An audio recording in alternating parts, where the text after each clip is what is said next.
지난주 성령의 번성은 무엇인지 기억나십니까? 번성과 학대를 당할 때 주어지고, 그때 구원자를 주시고, 한 사람의 원통함을 볼 때 주어진다고 했습니다. 이번 주 목장화 안에서 다 잊어버리셨죠? 이런 성령의 번성은 성령의 소명으로 이어지는 것이 당연합니다. 그것이 하나님의 기뻐하시는 뜻이기 때문입니다. 그래서 성령의 소명에 대해서 생각해 보고자 해요. 성령의 소명은 첫째로 나그네 인생임을 인정해야 합니다. 29절에요. 모세가 이 말 때문에 도주하여 미디안 땅에서 나그네 되어 거기서 아들 둘을 낳으니라. 출애굽기에서는 바로가 모세를 죽이려고 찾았다고 했지만, 이 사도행전의 스데반은 동족의 애굽 사람을 죽인 같이 나를 죽이려느냐는 이 말 때문에 도주했다고 하는데, 이게 무슨 말일까요? 이 말은 모세에게 비수가 되어 꽂혔을 것이라는 것이죠. 왜냐하면 신자는 믿는 사람과의 분쟁이 가장 마음이 아프거든요. 그러니까 스데반은 사내들인 공예의 믿음의 원로들 들으라고, 애굽의 바로보다는 믿음의 그 믿는 동족의 말 한마디가 더 치명적이라고 지금 이제 이렇게 암시하고 있는 거예요. 스데반의 시각이 너무나 정확합니다. 그래서 어떤 공동체든 믿음이 가장 좋은 사람이 가장 잘못한 것입니다. 예수님도 로마의 빌라도는 살려주려고 했지만 믿는 대제사장과 공회원들이 죽이려고 모인 것 아니겠습니까? 베드로와 사도들도 마찬가지 아니겠습니까? 이제 모세가 이 말 때문에 지금 두려운 마음으로 도주를 했지만은, 그렇다고 모세가 미디안 땅에서 원수가 풀라고 제기의 칼날을 갈고 살면 되겠습니까? 자, 애굽의 바로가 양할아버지잖아요. 근데 그 할아버지를 저주하면서, 그리고 자기 히브리 태생을 저주하면서 그렇게 얘기를 하면 다들 막 쯔쯔쯔쯔 불쌍하다 그러지 않겠어요? 왕자로 어떻게, 이게 이 세상에 이제 다 논리예요. 지금이나 그 당시나 애굽의 왕자로 노예 하나 죽이는 게 무슨 대수겠습니까? 그런데 모세에게는 이렇게 살인자로 살아가게 하시는 것이 신의 한수입니다. 이것이 수준 높은 거예요. 성도에게는 이렇게 높은 기준이 요구됩니다. 이렇게 믿음이라는 거, 가장 거룩한 가치관이기 때문에 믿음이 좋을수록 비교할 대상이 없습니다. 그래서 외롭습니다. 다혈질의 그가 온유의 대명사로 불려질 만큼 훈련되어질 필요가 있었어요.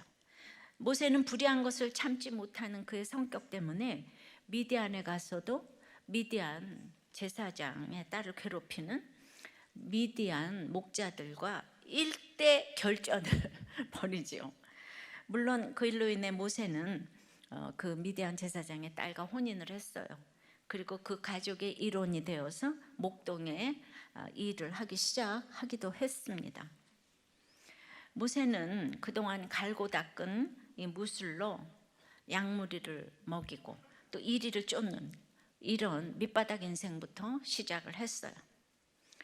그래서 이제 양치기를 하면서 나그네 되어 영원히 살 것처럼 이제 살았습니다.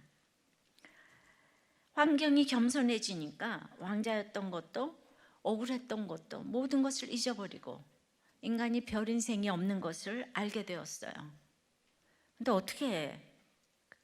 어떻게 그걸 알 수가 있죠? 모세가 살인자잖아요. 그러니까 죄인의 심령이 저절로 되었을 거예요. 우리가 생각해도 시아버지하고 며느리가 동침한 유다는 그냥 죄인의 심정으로 평생 사라졌을 거예요. 예수를 만나도 너무 죄가 대단해가지고. 요셉은 아무리 허벅지를 꼬집어도 죄인의 심정으로 살기는 어려웠을 것 같아요. 좀 띵클 해보면 좀 그렇죠? 그러니까 이제 모세가 살인자인데 죄인인데 무슨 할 말이 있었겠어요. 그러니까 인간의 위로가 어떤 것도 위로가 안 되는 그때 내 죄를 사해 주실 분은 주님밖에 없다는 것을 알게 되는 거죠. 내가 네 죄를 사했노라. 그 정죄감 속에서 그것을 경험하게 하신 것이죠. 그러니까 자유함은 가졌지만은 살인자 주제에 양치기도 감사하구나 하면서 아들을 둘이나 거기서 낳았다는 거는 영원히 살 것처럼 살았다는 거예요. 첫째 아들 게르솜의 이름 뜻이 내가 타국의 객이 되었다로 지었고요. 둘째 아들 엘리에셀은 내 아버지 하나님이 나를 도우사 바로의 칼에서 구원하셨다는 뜻인 것으로 보아서 사랑에는 두려움이 없다고 했기 때문에 이 바로의 두려움에서 온전히 벗어나서 양치기가 천직이 되었음을 보여줍니다. 이렇게 나그네 인생길임을 알 때 별 인생이 없는 것을 알게 되고 두려움의 원인이 바로에게 있지 않고 나에게 있는 것을 이제 이렇게 알게 됩니다. 어쩔 수 없이 나그네라는 것을 인정하는 것이 중요해요. 어쩔 수 없이. 그러니까 자기가 왕자였다는 것을 잊게 하셨어요. 처절하게 자기를 부인할 수밖에 없었습니다. 그러니까 인간적으로는 살인자요. 미디안족의 딸과 혼인해서 이스라엘의 지도자가 되기에는 너무 내놓을 것이 없는 초라한 인생이 되었습니다. 그런데 모세에게 그것이 상관이 없게 됐어요. 이것이 바로 나그네 인생김을 아는 성령의 소명이고 축복이에요. 적용해 보세요. 여러분은 불신자와 신자의 말 중에 어떤 말이 더 상처가 되세요? 이런 얘기 한번 딱 들으면 믿음이 분별이 딱 되는 거죠. 이 질문이 중요합니다. 또 나그네 인생임을 인정하고 광야 같은 오늘을 영원히 살 것처럼 잘 살고 있습니까? 제 책 로마서에 그 예화로 등장했던 간증인데요. 그 세무 공무원을 하면서 이분은 이제 뇌물을 이제 거부했어요. 그랬는데 그러니까 나름대로 의롭다고 생각을 했는데 이제 이렇게 말씀이 들리니까 마태처럼 갈등 속에 내가 분수에 안 맞는 이 압구정에서 사는 건 말이 안 돼. 그래서 압구정 집을 딱 내놓고 경기도로 이사를 갔어요. 그런데 경기도로 이사를 갔는데 압구정 집은 안 팔리고 있는데 거기가 있잖아요. 경기도가 강남으로 편입이 되었어요. 그래서 땅값이 엄청나게 오르고 아파트는 팔리지를 않아서 가지고 있다가 거기도 천정부지로 오르고. 그러니까 요거가 적용을 먼저 이렇게 딱 한 것 때문에 하나님도 이렇게 갚아주시는 것을 보여주잖아요. 그러니까 먼저 적용이 중요한데 우리는 그런 거는 안 보이고 지금 이런 나눔 들으면 염장만 질려가지고 그러니까 애초부터 압구정동에 살았어야 돼. 이러고 우리는 부자를 미워하죠. 그러니까 이분 적용이 쉬웠을 것 같아요. 지금 이게 오래전 얘기잖아요. 그런데 갑자기 압구정동에서 경기도로 이사를 가는 게 그게 쉬웠겠어요? 어려웠겠어요? 그렇죠. 그러니까 부자를 존경하시기 바라요. 그 부자 괜히 부자 되는 게 아니에요. 그러니까 다 있잖아요. 이 자기 할 탓이 있는 거. 그러니까 적용이 이런 거 같아요. 이건 뭐 나그네 인생길에 말이야. 내가 말이야. 이게 이제 세리마태처럼 적용한 거잖아요. 자, 성령의 소명은 두 번째는 40년이 차는 거룩을 경험해야 합니다. 30절서부터입니다. 40년이 참에 천사가 시내산 광야 가시나무 떨기 불꽃 가운데서 그에게 보이거늘 모세가 그 광경을 보고 놀랍게 여겨 알아보려고 가까이 가니 주의 소리가 있어. 히브리 민족이 번성했다가 이제 핍박을 받는 시간과 모세의 광야 생활 또 이 40년과 모든 것이 이제 맞아 떨어져 갑니다. 하나님은 이런 모세를 계속 보고 계셨어요. 이제 두 번째 40년이 찼어요. 모세가 동족을 돌아볼 생각이 났어도 40년간 왕자로 살았기 때문에 40년간 양치기로 훈련을 받아야 합니다. 모세의 영적 나이 40년이 된 때는 이제 80 노인이잖아요. 예. 그런데 영적 나이가 차니까 부르시는 거예요. 신의 강야 과시나무 떨기 불꽃 가운데서 천사가 보였다고 해요. 하나님은 우리한테 말씀하실 때 항상 그 사람이 가장 이해하기 쉬운 환경, 사람 그런 걸로 말씀하실 때가 많아요. 모세는 양치기 하면서 가시나무를 많이 봤겠죠. 그런데 날마다 보던 가시나무에 불이 붙었는데 꺼지질 않는 거예요. 그거 금세 꺼져야 되는데 얼마나 신기했겠어요. 예. 이렇게 적용해 보면은 모두가 포기한 내 옆에 환란 가운데에서 그냥 모두 포기했는데 불이 붙었다는 것은 기적이 일어났다는 거죠. 저 사람은 말라 죽어야 되는데 갑자기 쌩쌩해졌어. 예, 그게 뭔 기적이지? 그러니까 80이 된 모세에게도 가시나무 같이 생명이 사라진 것 같지만은 불이 붙었다는 거예요. 예, 가시나무에 불이 붙듯이 너도 불이 붙었다. 꺼지지 않는다. 모세를 40년간이나 눈동자처럼 지키시고 보호하셨다가 이제 찾아오신 거예요. 은혜의 복음은 우리를 불붙은 떨기나무가 되게 하세요. 하나님은 소멸하는 불이기도 하시지만 꺼지지 않는 불이기도 한 것은 심판하시는 하나님이기도 하고 은혜의 복음으로 예수가 우리를 대신해서 저주받으셔서 구원해 주시기도 하시기 때문이에요. 모세가 40년의 훈련이 끝나고 달라진 것은요, 기적을 보고 놀라서 나는 기적의 주인공이다 이러는 게 아니고 놀랍게 여겨서 알아보려고 주님께 가까이 다가갔다는 거예요. 그것은 이게 무슨 일이지? 하고 잘 모르겠다고 생각한 거예요. 근데 지난번에 25절에는 자기는 왕자의 권위로 무엇이든지 할 수 있다고 생각을 했었죠. 말과 일이 능해가지고. 예. 그러니까 제가 이제 그 믿고 기적의 광경은 나에게도 일어났는데, 내가 그냥 내 얘기 조금 하면은, 나는 너무나 아무도 안 알아주는 사람인데도 나에게 은혜 받고 이혼을 안 하겠다고 그러고 자살 안 하겠다고 그러니까 너무 이상하고 신기해가지고 어떻게 나 같은 사람 말을 듣고 이혼을 안 하지? 그 젊디 젊은 새댁 말 하나 듣고 어떻게 자살 안 하지? 여러분 이렇게 목장해봐서 알지만 그게 보통 어려운 게 아니잖아요. 그러니까 저는 너무 이상하니까 하나님께 물어보려고 가까이 간 거죠. 내가 나 때문에 저 사람이 이혼하는데 이게 아니고 이게 내 말이 아닌데 이런 마음이 이제 들은 거죠. 근데 심리학자 폴린 클랜스는 성공한 사람들이 느끼는 감정을 세 가지로 표현을 했는데, 첫째로 성공하면서 사람들은 내 성공을 과대평가하고 있어. 내 성공은 내 노력이 아니고 이게 순전히 운 때문이야. 또 내가 이룬 성공은 하나도 대단한 게 아니야. 그런다는 거예요. 근데 보통은 막 요만큼 성공하면 이만큼 과장을 하고 그거 다 내가 했어. 여러분들이 누구 하나 전도해 놓고도 그거 다 내가 전도해서 이런 거야. 이러고 내가 몇 명 했어? 넌 했어? 우리가 그러잖아요. 그러니까 이 기적을 막 이렇게 보면 내가 이걸 봤다고 나가서 사람들한테 떠들 텐데 모세가 달라진 거죠.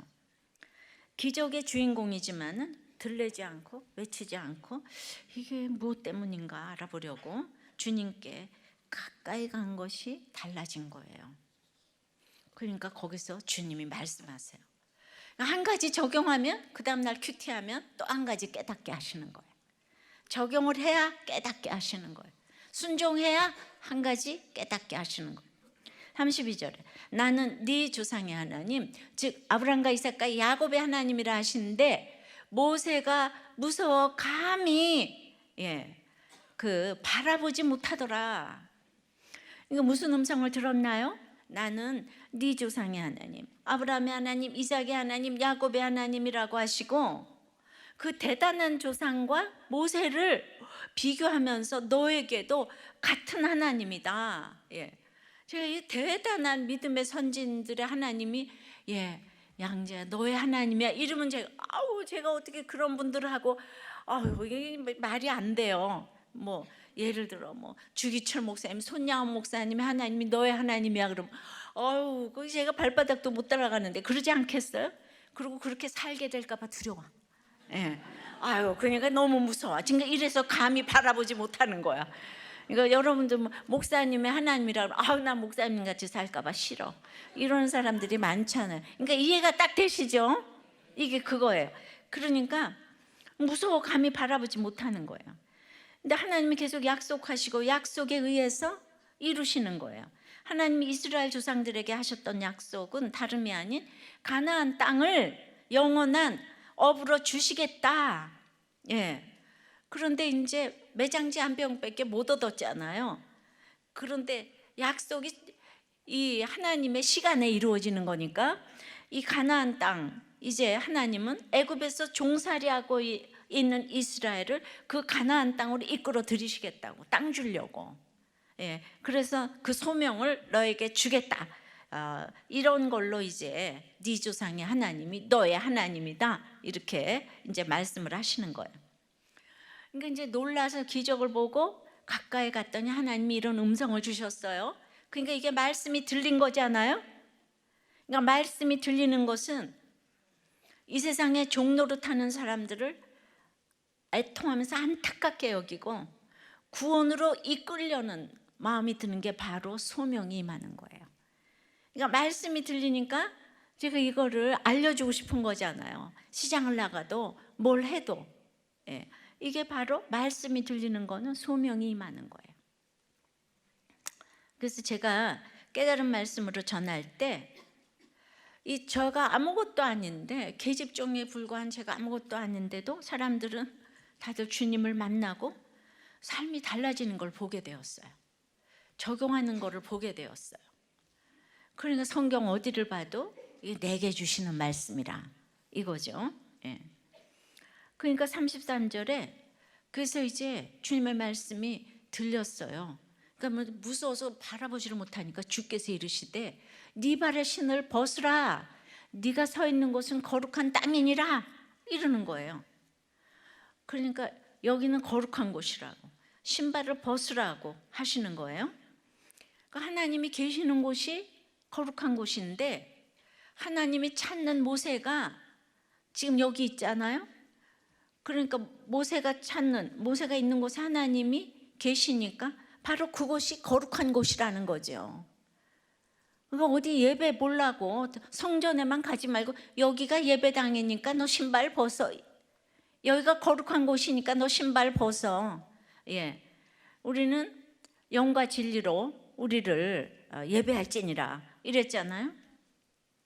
그러니까 선택하신 종을 부르시기 위해서 이 이방 땅 미디안 땅에 임하셔서 그곳을 거룩한 곳으로 만드셨어요. 하나님이 계시는 곳은 어디나 거룩한 땅인 거예요. 스데반은 약속의 땅이나 예루살렘 성전만이 거룩한 곳이라고 하는 그 유대인들의 생각이 잘못되었다는 것을 계속 이렇게 지금 강조하고 있는 거예요. 그러니까 내가 성전인 거죠. 주님이 내 안에 주님이 우리 안에 계시는 거예요. 내가 서 있는 이곳이 곧 항상 신발을 벗고 서야 할 거룩한 성전임을 알아야 하는 거예요. 그 어디도 하나님이 미치지 못할 곳은 하나도 없는 거예요. 그러니까 내가 번성과 학대가 다 같이 거룩한 것이라는 것을 깨닫는 것은 이건 구원자를 주셔야 가능하고 구원받게 되면 그 한 사람의 원통함을 당하는 것이 이제 들어오게 되고 이것이 성령의 번성이라면 바로 그 마음이 거룩한 마음이고 성령의 소명이라는 것입니다. 모세에게 이런 소명의 마음이 들 때가 이제 되었습니다.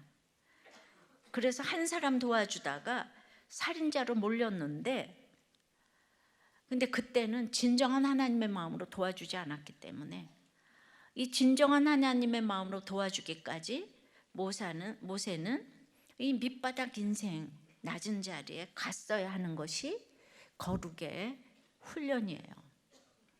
내가 정말 주님을 영접한 그 마음으로 돕는 것과 그냥 돕는 거는 하늘과 땅 차이예요. 우리는 그래도 돕는 연습을 해야 되지만요.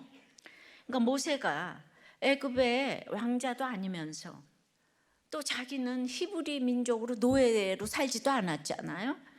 그러니까 이제 왕자가 아닌 것엔 피해 의식이 있고 히브리 노예에게는 우월감이 동시에 있었겠죠. 그런데 노예로 막상 살아보지 않았기 때문에 노예 같은 삶을 그것도 40년 살아야 돼요. 노예로 살아봐야 되는 거예요. 바로가. 제 소명도 걸레질에서 비롯되었잖아요. 그러니까 걸레질의 이 밑바닥 인생을 오래 경험해야 진짜 내가 아무것도 아니라는 것을 느끼게 됩니다. 바로 이것이 거룩의 훈련이었습니다. 저도 어려서부터 어쨌든 피아노를 시작해서 갈고 닦은 피아노 실력으로 내가 아줌마 시다부터 했죠. 꼬붕이라고나 할까요? 걸레질 외에 그냥 날마다 멸치 다듬고 왜 똥이 붙었냐 안 붙었냐 팥 까고 방 까고 상 차리고 상 치우고 또 빨래하고 삶고 당망이로 두들기고 풀 먹이고 다리고 이불 꼬매고 그냥 우리 때 있잖아요. 다듬이질로 그 이불호청을 이렇게 했어요. 그래서 그때 데리지 않고 그거를 쫙 다듬이질을 해서 이제 꼬맸잖아요. 그러니까 그거를 잘 했냐 안 했냐, 잘 꼬맸냐 안 꼬맸냐, 내가 그런 거 다 했다고 믿어져요? 그러니까 그걸 잘 했다 못했다 그냥 랄랄랄랄랄라. 그러니까 빨래 검사 걸레 검사 맨날 당하고 모든 식구 들어오고 나갈 때마다 인사하고 수없이 야단 맞고 그냥 이런 알 수 없는 헛되어 보이는 똑같은 일을 날마다 반복을 하면서 나중에는 나도 그냥 잘했다 그러면 너무 좋은 거야. 그냥 합격했다 그냥.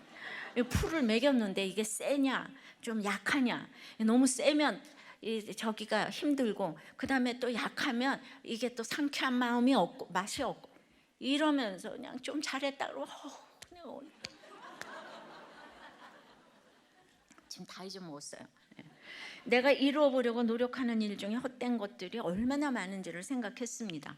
걸레질이 헛된 것은 아니지만은 이렇게 수없이 야단을 맞으면서 정말 직장에서 상사 같은 시어머니와 아줌마의 그 텃세를 견뎌야 하는 것이 너무나 비본질적인 것으로 여겨졌어요.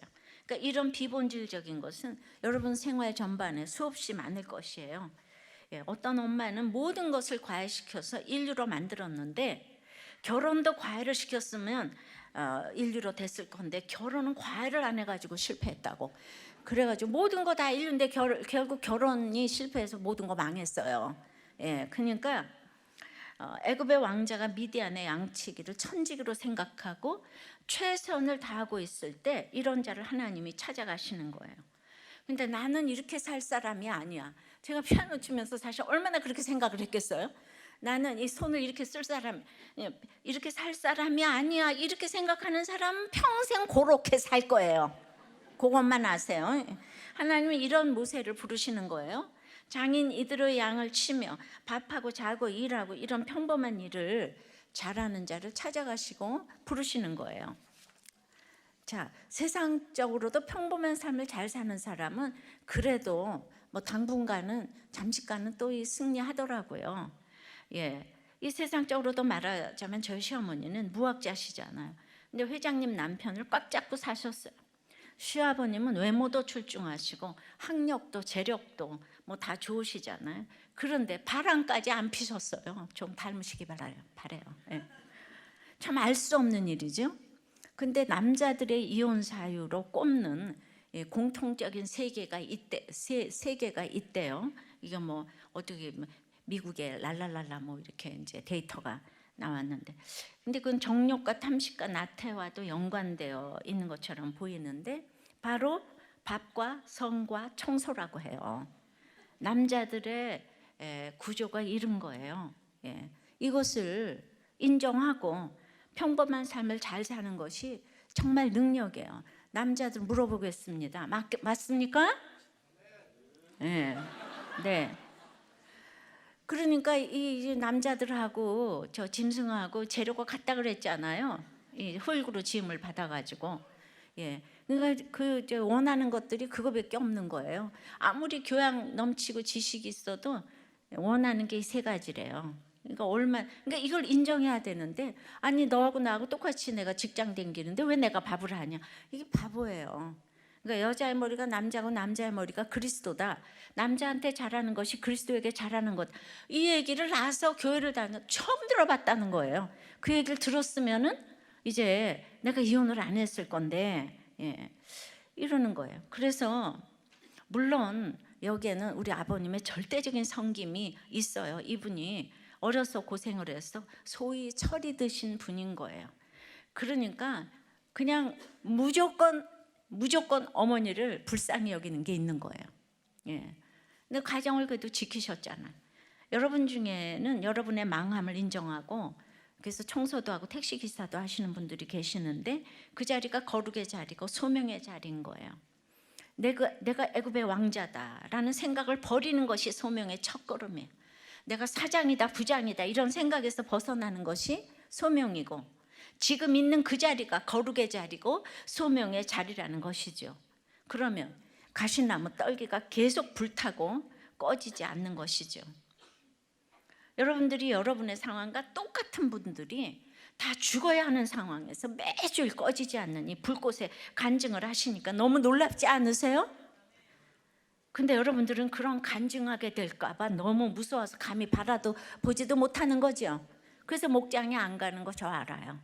예, 거기서 전염될까 봐.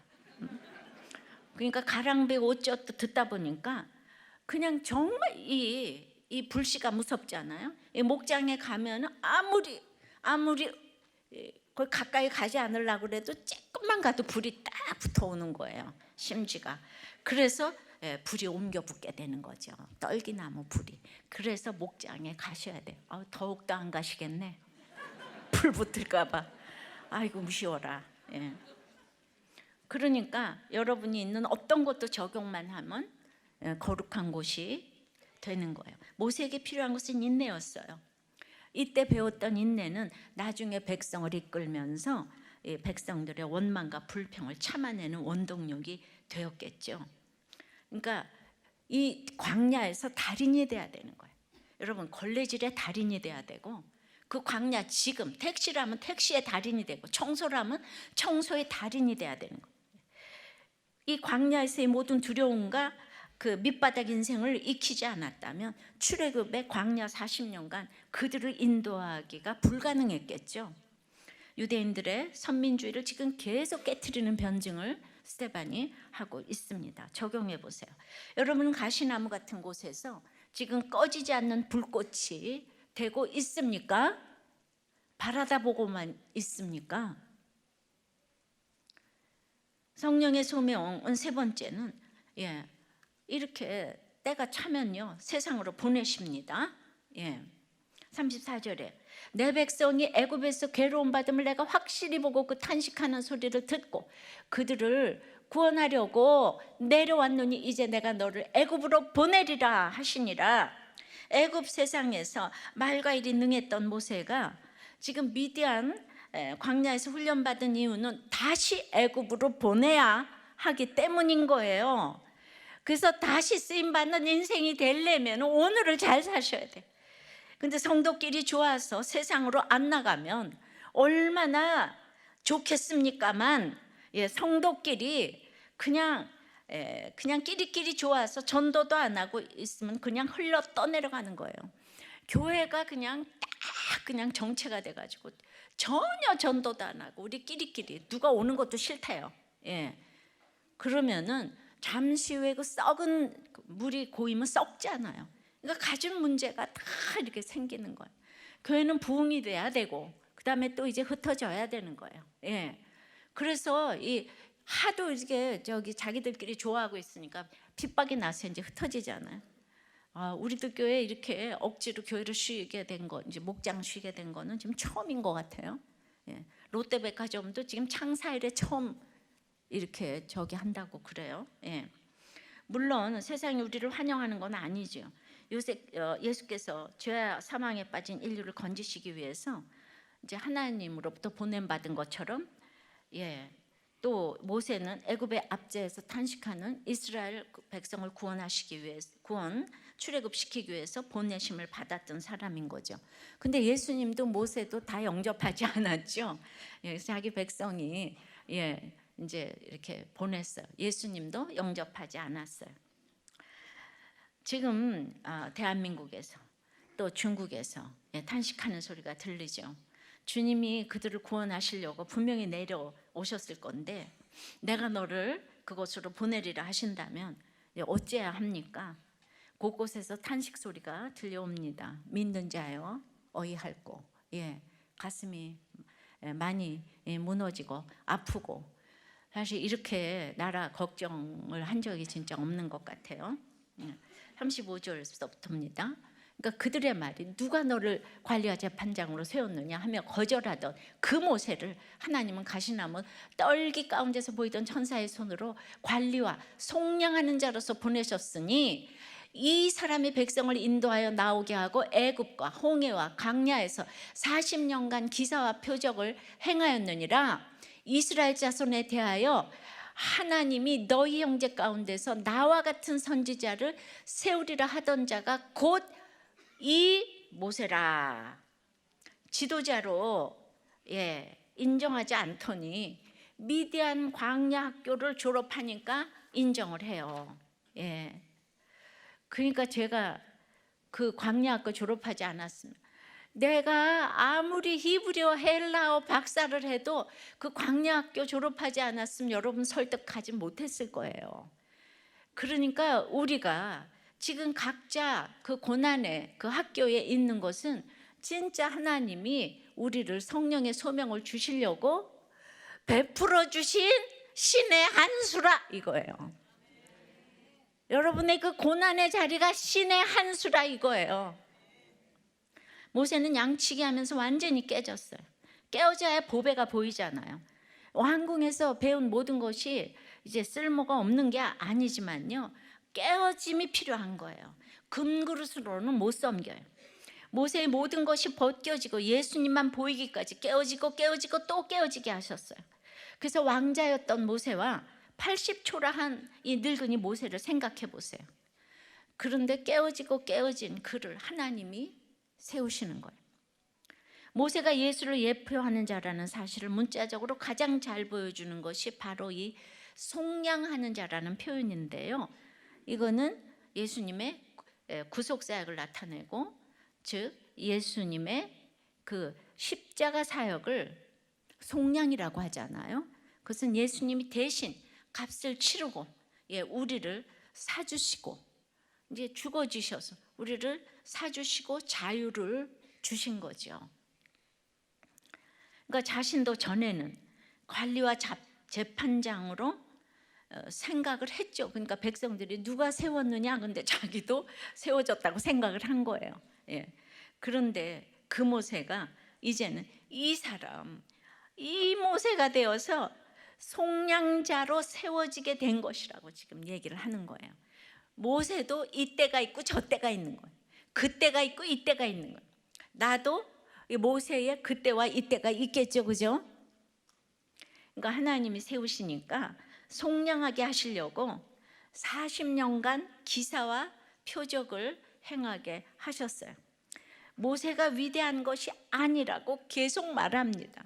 주님이 속량하게 하셨고, 미디안 땅에 보내시고, 그러니까 모세도 받을 훈련 다 받고 하나님이 옮기시고 인도하셨다는 거예요. 여러분들의 모든 삶의 그 곳곳에 그 환경들이 신의 한 수로 지금 하나님이 인도해 가시고 있는 여정 가운데 있는 거예요. 이걸 강조합니다. 그래서 도무지 늙은 80 노인 모세를 어디다 쓸까 했는데 120살이 될 때까지 앞으로도 40년을 더 섬기게 하셨어요. 그러니까 나이도 아니고 학벌도 아니고 뭐 다 아닌 것 같아요. 요셉을 배척한 형제들을 구속하시기 위해 요셉을 높이 세우셨던 하나님이 지금 다시 모세를 배척한 이스라엘 백성을 구하시기 위해 모세를 지금 이제 세우신 거예요. 예수님도 배척당하셨지만 하나님이 그를 세워 우리의 주와 그리스도로 삼으셨어요. 스데반은 지금 공회에 모여 자기 변론을 듣고 있는 유대인들이 가장 존경하고 인정하는 모세가 40년간 기사와 표적을 행하면서 그의 백성을 이끌었다는 사실을 말하므로 공생에 3년여 동안 모세를 능가하는 여러 가지 각종 기사와 표적을 행하신 예수 그리스도 역시 하나님으로부터 인정받고 보냄받은 구속자였다는 사실을 지금 계속 밝히고 있는 거예요. 성경은 늘 예수님하고 연결돼야 된다고 그랬죠. 모세 인생에서 이스라엘의 출애굽 과정과 직접 관련된 이 마지막 40년은 철저히 하나님의 능력으로 살아간 기간이에요. 모세가 자기가 다 힘이 빠지고 하나님의 능력만이 자기에게서 나타나는 철저히 세상과 나는 간 곳이었고 오직 구속하신 주님만 계시는 기간이었어요. 성도들에게 하나님의 뜻을 전달해 주는 인도자요, 중보자로 자기 민족을 자유에게로 인도한 소명자였어요. 그래서 즉 세상에서 부르심 받고 다시 세상으로 보내심에 순종하는 것이 이 성령의 소명일 것입니다. 그러니까 애굽의 학문이 40년 있었으니까 나중에 이제 필요하지. 그만큼 40년 밑바닥 인생을 살고 그 40년은 완전히 하나님의 그러니까 사람과 하나님을 이렇게 중개해 주는 그 중보자로서 자기의 생각이 다 없어지고 이게 참 훈련이 중요한 것 같아요. 적용을 해보세요. 여러분은 성령의 소명으로 지금 어느 세상으로 보냄을 받고 있습니까? 직장입니까? 뭐 가정입니까? 자녀입니까? 건강입니까? 물질입니까?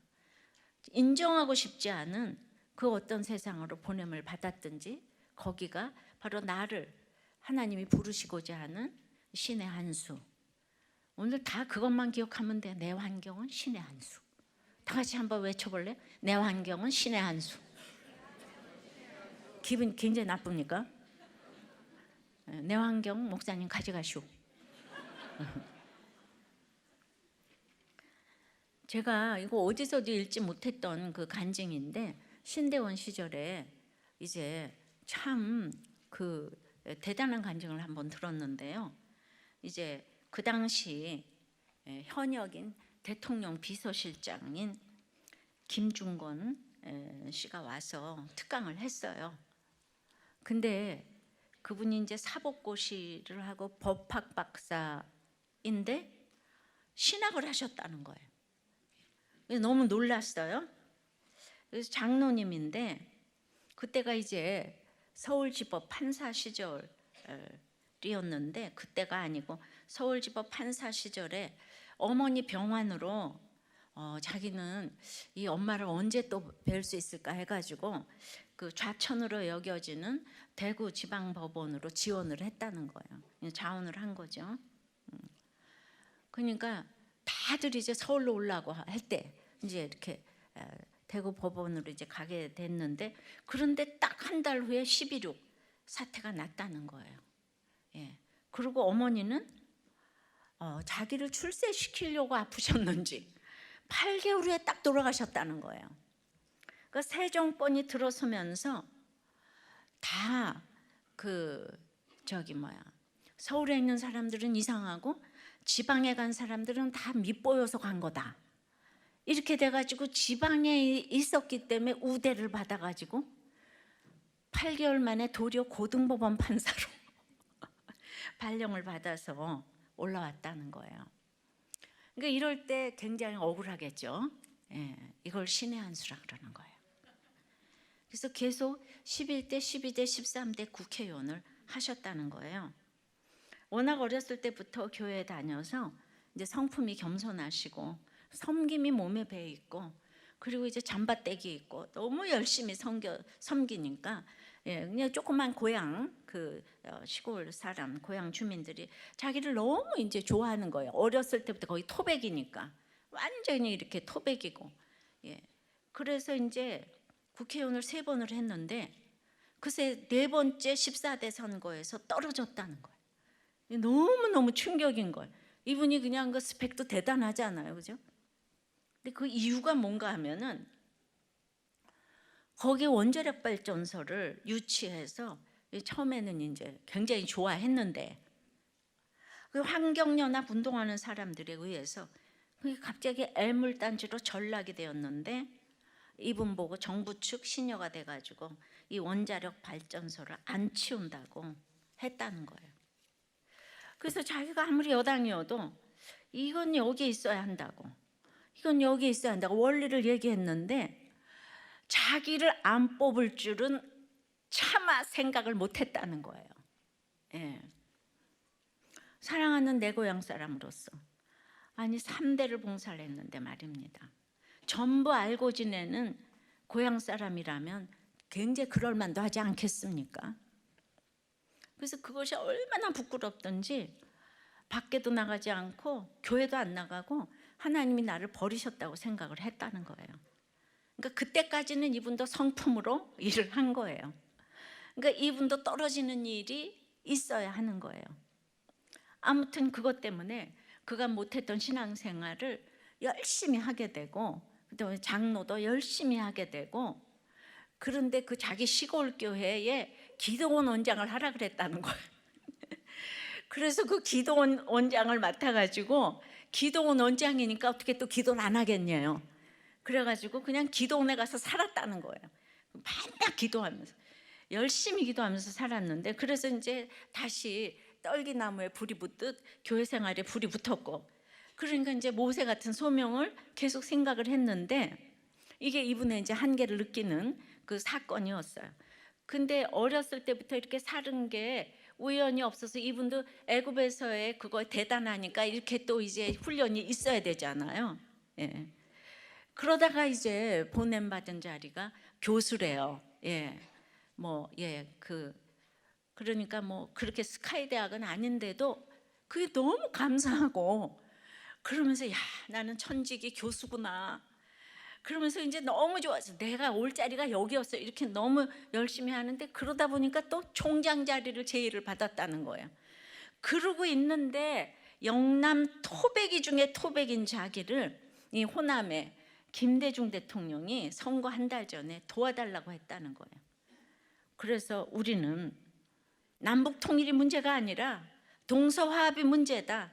나는 경북 사람으로서 이미 동서화합을 부르짖고 있기 때문에 이미 나는 너무나 돕고 있다고 이렇게 말씀을 드렸더니, 이분이 아주 여당 토백이잖아요. 그런데 이 야당 국민회의에 입당을 해달라고 했다는 거예요.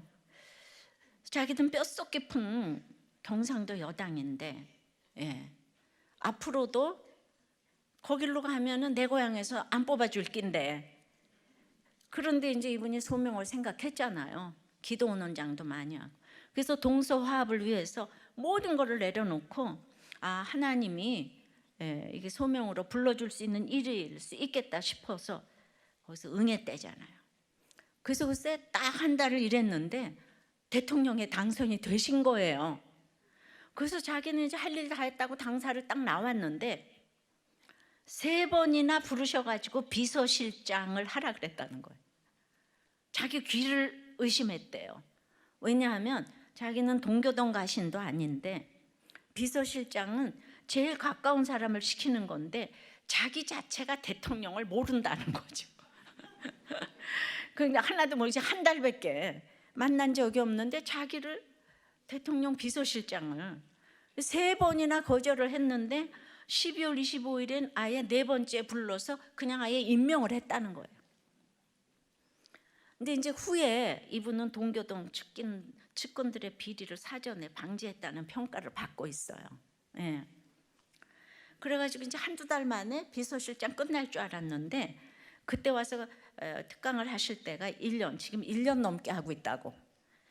대통령과 같이 만나고 있는데 이희호 여사가 장로고 자기도 장로고 그러니까 굉장히 소망이 있지 않냐고 이렇게 얘기를 하시는 거예요. 그래서 이분은 자기는 대통령에게 남북통일 사치다, 동서화합만 하고 물러나게 해드리자 하는 것이 자기 임무라고 그랬다는 거예요. 근데 이제 이분이 뭐라고 얘기를 하냐면 자기는 장로를 하더라도 판사, 검사, 변호사니까 얼마나 말을 잘하겠냐요. 그런데 자기는 자기 교회, 그 시골 교회 당회에 가서는 절대 말을 안 한대요. 목사님을 120% 도와야 한다고 생각을 한답니다. 아주 이 부분이 마음에 들더라고요. 자기는 교회는 목사의 신앙보다 더 큰 신앙을 갖지 못한다고 생각하기 때문에 이제 그렇게 한다는 거예요. 그러니까 지금 한 말 한마디가 다 지금 모세처럼 이렇게 땅끝까지 내려간 그 적용이 있잖아. 그분이 그러면서 정말 자기를 위해서 기도 많이 해주셔야 한다고. 기도해 줄 것 같아서 오늘 여기 신대원에 왔다고. 들은 여러분에게 책임이 있기 때문에 기도를 여기서 안 해주면 내가 잘못될 수밖에 없다고. 그래서 그날 그 자리에서 우리가 다 같이 통성기도로 기도를 해드렸어요. 그분이 이 기도의 필요성을 절감하고 있다는 게 너무 감사하더라고요. 그때까지 이렇게 간증이셨어요. 저는 그 당시, 그러니까 지금으로 말하면 거기가 민주당인 거잖아요. 그런데 현역 비서실장으로 이런 간증을 신대원에 와서 하신다는 게 이게 너무 놀라운 일 아니에요?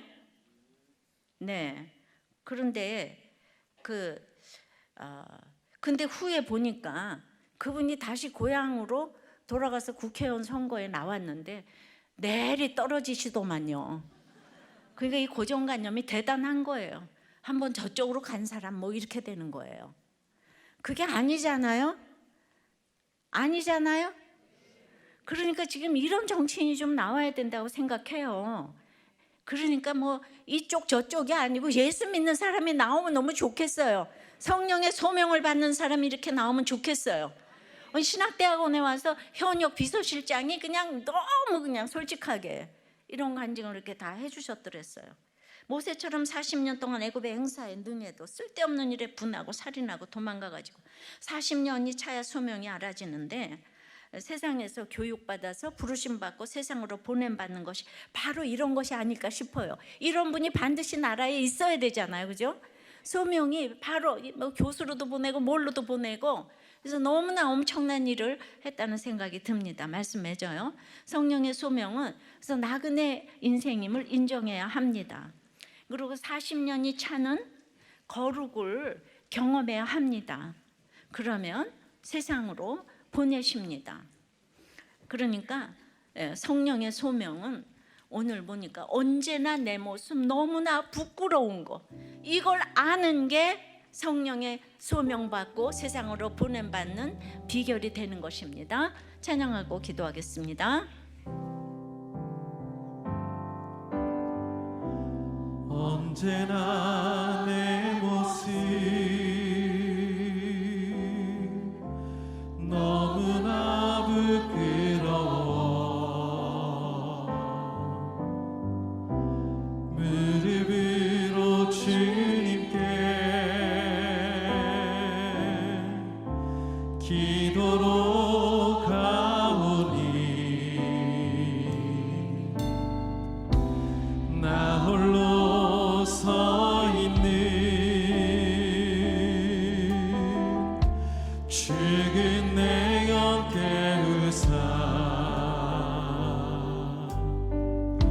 주님만 나를 세워 내 영 살게 하소서.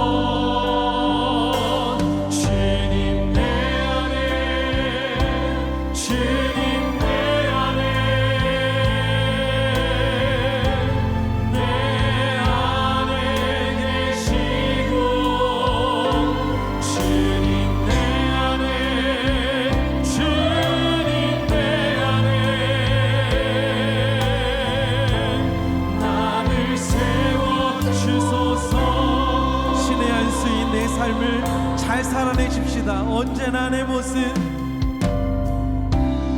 언제나 내 모습 너무나 부끄러워. 무릎으로 주님께 기도로 가오니 나 홀로 서 있는 죽은 내 영 깨우사 주님만 나를 세워 내 영상 마른 떨기나무 같은 나에게 소명을 주시옵소서. 주님 내 안에, 주님 내 안에, 내 안에 계시고 주님 내 안에, 주님 내 안에 나를 세우고 꺼지지 않는 불을 주소서. 주님 내 안에, 주님 내 안에, 주님 내 안에, 내 안에 계시고 주님 내 안에, 주님 내 안에 나를 세워 주소서. 예, 요즘에 이렇게 김대중 대통령을 만나는 환경미화원 얘기도 해드렸고 오늘은 또 김중건 씨 얘기를 해드렸습니다. 장청령의 소명이 험악한 인생을 살은 바로가 아니고 야곱이 바로를 축복할 수 있다고 했는데 이분이 시골 교회에 목사님을 그렇게 존경하니 대통령에게도 저렇게 인정을 받는 것을 보게 됩니다. 정말 성령의 소명은 나는 간 곳이 없어야 되는 거예요. 이럴 때 하나님은 정말 우리 김 대통령이 어떻게 완전히 여당 토백인 그분을 대통령 비서실장을 시켰는지 바로 이런 것들이 성령의 통치가 아닌가 이렇게 싶은 생각이 들고, 그래서 우리가 나그네 인생을 인정하고 광야 같은 오늘을 영원히 살 것처럼 잘 살게 해달라고 이렇게 기도하시고, 내가 정말 믿는 사람으로서 항상 제일 잘못한 사람인 걸 알게 해달라고 기도하시고, 정말 어떤 가시나무 같은 곳에서도 꺼지지 않는 불꽃이 되어서 40을 채우는 거룩을 경험하게 해달라고. 그래서 우리의 모든 인생이 소명받고 가는 세상의 진로가 되게 해달라고. 이 코로나 바이러스가 심판의 도구가 아니고 구원의 통로가 되게 해달라고. 우리 모든 아픈 분들 찾아가셔서 낫게 해주시고 특히 두려움에서 해방되게 해달라고 다 같이 주님 부르고 기도하겠습니다. 성령의 소명으로 가기 위해서 이렇게 성령의 번성을 주셔서 내 인생에 임한 학대와 이런 번성이 모두가 성령의 소명으로 가는 길임을 알았습니다. 인생이 나그네 길임을 인정하는 것이 이제 맞는 말이고, 그것이 머리로는 알겠는데 가슴으로 내려오질 않습니다. 그래서 내가 내 인생의 주인이 되어서 이제 모든 것을 이제 온전을 하고자 하니 자녀 때문에 슬프고 아내와 남편 때문에 슬프며 돈 때문에 슬프고 인생이 외롭고 괴롭고 슬픕니다. 나그네 인생길에서 잠시 후에 예수님 앞으로 갈 것인데 그것이 되기가 참 어려움을 고백합니다. 내 인생의 가시나무 같은 환경에서 40년이 차야 이제 소명으로 되는 것인데, 지금 이제 39년째 온 사람도 있을 것이고 1년으로 시작하는 분도 있을 것입니다. 그러나 시작했다는 것이 너무나도 중요한 일인 것을 알게 됩니다. 오늘 그 장로님 간증처럼 정말 시골에서 기도원 원장을 최선을 다해서 하셨고, 그렇게 큰 교회도 아닌 그렇게 시골의 교회를 잘 섬기셨을 때 대통령이 가장 부르고 싶은 사람이 되었습니다.